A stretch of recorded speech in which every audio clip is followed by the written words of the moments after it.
It's World War II, 1944. The Allies are strategizing a major invasion against Nazi-occupied Europe. Now, here's where it gets really wild.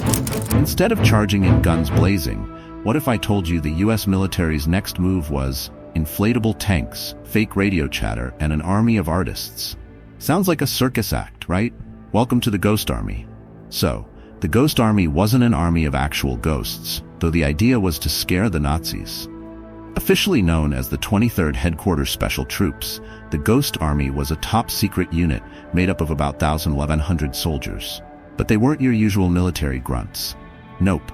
This was a troop made up of artists, actors, sound engineers, and other creative minds. Imagine it, a military unit full of people who'd rather paint landscapes than fire a weapon. The Ghost Army was tasked with one incredibly bizarre mission: deceive the enemy. How? By making the German forces believe there were massive Allied divisions in areas where there were actually none. Yeah, instead of brute force, they were all about that smoke and mirrors game. One of the Ghost Army's main tricks was to deploy inflatable tanks, jeeps, and even airplanes. That's right, giant military-grade beach toys. Imagine enemy scouts peering through binoculars and seeing rows of tanks lined up. Little did they know, those tanks weighed as much as a beach ball. But they didn't stop at visuals. They had sound engineers too. These guys would record real sounds of tanks moving, soldiers marching, and equipment clanking, then blast those sounds across the fields. They were basically DJing a battlefield soundtrack.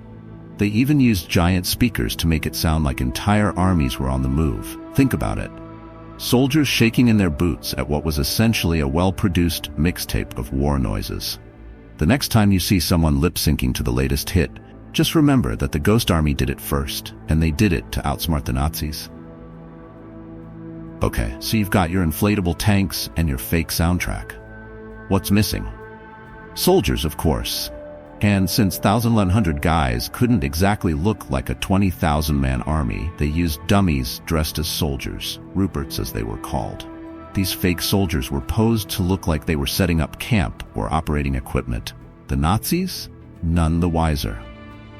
And if that wasn't enough, they created fake radio chatter between fake units. Imagine hearing a radio broadcast where a captain requests reinforcements for a battalion that doesn't even exist.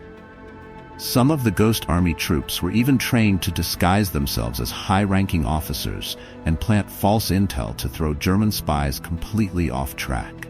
It's like the ultimate game of cat and mouse, where the Allies are playing mind games with one of the most dangerous armies in history.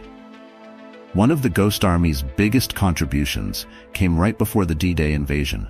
They were part of Operation Fortitude, a massive plan to trick the Germans into thinking the invasion was coming in from Calais, not Normandy.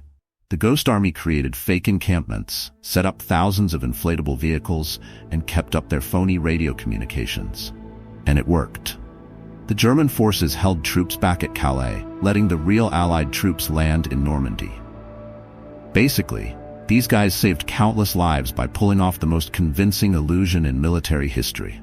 I mean, Houdini would be proud. Despite their monumental role, the Ghost Army's contributions were kept secret for nearly 50 years. It wasn't until 1996 that their existence was even acknowledged. And finally, in 2013, these creative masterminds received a Congressional Gold Medal for their service. Not bad for a bunch of artists, right? The Ghost Army showed that sometimes it's not just brute strength, but sheer creativity that can turn the tide of war. And while the inflatable tanks and fake radios might seem funny now, they were deadly serious then. It's like Sun Tzu meets Hollywood, the art of war taken literally. So next time you see a tank, just think, if it was World War II and you were in the Ghost Army, you'd be pumping it up like an inflatable pool float. And hey, maybe you'd be winning battles with a paintbrush instead of a bayonet. The Ghost Army, proof that imagination and creativity can sometimes be the best weapons of all.